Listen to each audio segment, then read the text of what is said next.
hal-hal yang sifatnya kecil itu enggak usahlah dibawa ke pengadilan. Misalnya Anda ada tamu. Menurut undang-undang tamu yang nginep di rumah Anda harus lapor ke lurah dan camat setempat. Enggak lapor kan enggak apa-apa. Yeah. Karena itu bukan kejahatan, itu hanya pelanggaran undang-undang. Nah, di dalam hukum itu ada dua jenis peraturan itu. Satu disebut mala prohibita, dilarang oleh undang-undang meskipun tidak jahat. Seperti Anda tidak boleh pergi tidak bawa SIM.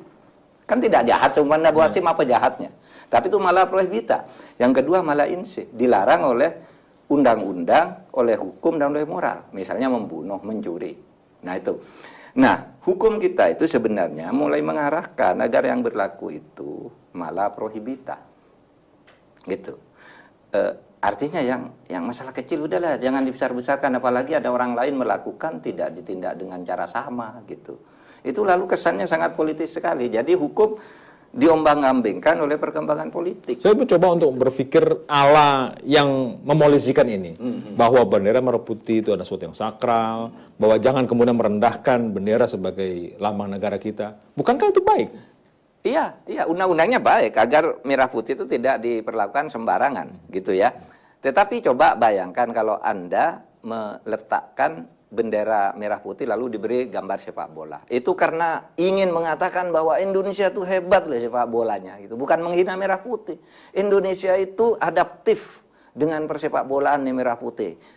Misalnya kalau berprasangka baik, ditulis Allahu Akbar di bendera merah putih. Kalau niatnya agar Allah itu selalu melindungi merah putih ini, misalnya, kan bisa. Tergantung itunya kan, tergantung persepsinya dan latar belakangnya juga, dan latar belakang kenapa dia melakukan itu. Nah, tetapi memang kalau yang begitu-gitu dibesar-besarkan di Indonesia banyak sekali yang begitu di berbagai daerah, di desa orang buat kreasi sendiri-sendiri. Akhirnya energi habis untuk urusan yang gitu. Iya. Habis energi kita ngurus yang kayak gitu-gitu. Kan kejahatan tuh harus kembalikan. Ada mensreanya enggak gitu. Niatnya ada enggak gitu ya. Itu dulu. Kalau perbuatannya itu apakah jahat apa tidak diukur gitu. Ya, tapi mensreanya ada enggak? Orang kadang kalau saking senangnya merah putih dijadikan sarung bantal lalu ditidurkan, enggak boleh. Begitu.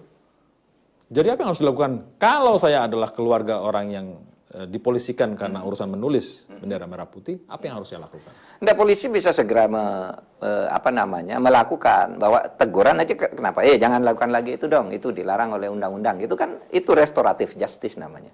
Di Indonesia itu sudah ada surat edaran Mahkamah Agung tahun 2012 itu agar penyelesaian kasus-kasus kecil itu selesai dengan damai. Gitu ya, yang kecil ya. Agar pengadilan tidak penuh dengan urusan-urusan yang tetek bengek gitu, orang tidak salah disalah-salahkan, yang dikatakan hanya lupa bawa helm langsung pengadilannya lama dan sebagainya. Udahlah diingatkan aja, didenda di jalan tetapi diberi tanda terima gitu. Kalau seperti itu nanti hukum dianggap gampang gini dong. Enggak ada, kan ada ukurannya. Ada apa yang disebut mala prohibita tadi, ada yang disebut mala inse. Kalau mala inse itu kan sudah jelas. Siapa yang harus menetapkan ini prohibita atau mala inse? Kitab undang-undang hukum pidana. Maka ada pidana ini sumer. Gitu kan, ini sumer hanya sepele. Ini delik aduan, ini apa kan sudah dikelompokkan antara kejahatan dan pelanggaran gitu. Ada kejahatan, ada pelanggaran di dalam hukum pidana itu. Nah, dan itu kemudian public common sense. Seperti Anda melihat masa orang bawa bendera begitu mau dihukum, itu kan orang akan mengatakan sih, masa cuma begitu aja dihukum kan gitu. Akan beda ketika saat membawa bendera bertulisan sesuatu dengan gembira, dengan senang, tetapi ada yang sambil memaki-maki, itu kan beda pasti, mensreanya beda gitu. Nah yang begitu-gitu yang harus diurus dengan benar gitu. Tetapi hal-hal lain yang kecil-kecil, kalau saya kembalikan aja. Ini cara pandang Ketua Mahkamah Konstitusi seperti ini ya? Iya. Nah, pertimbangannya sekali lagi begini. Kalau kemudian pada hal-hal kecil kita menjadi permisif, jangan-jangan itu bisa menimbulkan sebuah eskalasi, lama-lama diabaikan. Polisi bisa kayak gini kecil, lama naik lagi polisi. Artinya lembaga seperti kepolisian, lembaga seperti pengadilan tidak dihargai karena tidak keras bertindak menghadapi undang-undang, menghadapi orang melanggar hukum. Iya bisa begitu, maka prinsip hukum adat itu mengatakan bagaimana Anda menjadikan hukum itu sebagai alat harmoni, bukan untuk menghukum gitu. Itu prinsip hukum adat yang dikenal sebagai restoratif justice. Oleh sebab itu yang kecil-kecil itu dibimbing saja. Kalau Anda katakan yang kecil nanti dibiarkan naik. Nah sekarang itu yang terjadi, yang besar dibiarkan. Nah itu soalnya. Korupsi besar itu kan banyak sekarang, yang indikasinya kuat. Katanya ndak cukup bukti lah, inilah, itulah gitu. Mah yang kecil-kecil ini diurus gimana? Kan baik yang ini dibina, yang ini diseriusin nih, yang kejahatan kepada negara ini. Itu Mas Indri. Kalau saya bilang, saya ini pesimistis terhadap keadilan di Indonesia. Masalah hukum, penanganannya, terbang pilih dan sebagainya. Apakah saya boleh sepesimistis itu? Bagaimana Pak Mahfud? Iya, iya. Saya pun agak pesimis dan gundah, Mas Indiarto ya. Karena sekarang itu hukum kita itu sebenarnya sudah rusak di berbagai lini. Kalau kita bicara hukum itu kan tempat pelanggarannya itu satu di pengadilan. Orang selalu mengatakan pengadilan itu jaksa, hakim, polisi, pengacara. Itu sudah jelas rusaknya di situ. Mereka yang di penjara sekarang banyak. Tetapi ada di tempat lain lah. Di pembuatan undang-undang.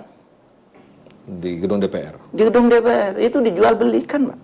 Ada buktinya? Wah, ada. Yang sudah dihukum itu waktu saya MK dulu. Pertanyaan Anda ini sama dengan pertanyaan Marzuki Ali dulu marah-marah. Mana buktinya? Tunjukkan. Saya sebut ini lah. 8 orang yang masuk penjara karena dijual undang-undang. Dan sampai hari ini masih di penjara. Kan karena menjual isi undang-undang. Yang kasus Sanusi itu kan menjual perda. Nah, jadi ada pengadilan, ada proses pembuatan hukumnya itu sudah dijual belikan, ya. Kemudian di birokrasi, di pemerintahan sehari-hari, mau jual beli lagi kan, sehingga sekarang dibentuk Saber, Pungli dan sebagainya. Kan itu masalahnya. Jadi kalau Anda pesimis, saya juga sama, gundah terhadap situasi ini sudah lama. Karena kunci, saya katakan, seluruh persoalan bangsa ini akan selesai lebih dari 50% ketika hukum sekarang dijadikan komitmen untuk ditegakkan bersama-sama. Sisanya itu ad hoc. Sisanya ad hoc menurut saya. Tapi hukum ini yang di birokrasi, di pengadilan, kemudian di parlemen. Nah itu supaya benar-benar, karena bangsa kita sangat bergantung dengan itu. Oleh sebab itu, fatwa itu karena masih pendapat dan itu bisa berbeda satu sama lain. Kalau belum diputuskan oleh negara, itu tidak mengikat. Dalilnya begini, hukmul hakim yarfa'ul khilaf. Ketetapan hakim dan pemerintah itu menyelesaikan perbedaan antar pemberi fatwa. Ambil satu kalau sudah ada fatwa.